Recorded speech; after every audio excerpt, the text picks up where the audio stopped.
ரொம்ப வயசானவங்களை பிடிச்சி கல்யாணம் பண்ணி வச்சுருவாங்க. சரிங்களா?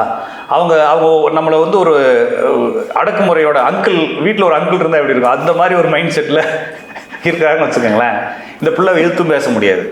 எதிர்த்து போய் எங்கேயாச்சும் கம்ப்ளைண்ட் பண்ணால் இப்படி தான் இருக்கும் குடும்பம்னா, இப்படி தான் இருக்கணும், அமுக்கிட்டு வாழ்ந்துட்டு வெளியே போய் எவன்ட்ட போய் சீப்பட போகிற அப்படின்னு சொல்லி உட்கார வச்சிட்டாங்கன்னா இவங்க வெளியும் சொல்ல முடியாது. ஆனால் இவங்களுக்கு கிடைக்க வேண்டியது கிடைக்காமலாம் இருக்காது. நான் சொல்கிறது கிடைக்காமலாம் இருக்காது. டயத்துக்கு சோறு கிடைக்கும், டயத்துக்கு சாப்பாடு கிடைக்கும், டயத்துக்கு காசு கிடைக்கும், டயத்துக்கு ட்ரெஸ் இருக்கும், துணி எல்லாமே கிடைக்கும். சில நேரத்தில் டயத்துக்கு தேவையான உடல் ரீதியான விஷயங்கள் கூட கிடைக்கலாம். ஆனால் ஒரு கம்ப்ளீட்னஸ் இல்லாத ஏதோ ஒரு எதிர்பார்ப்போடைய வாழ்க்கை ஓடும். இவங்க நினைக்கிற மாதிரி அந்த லைஃப் இருக்காது.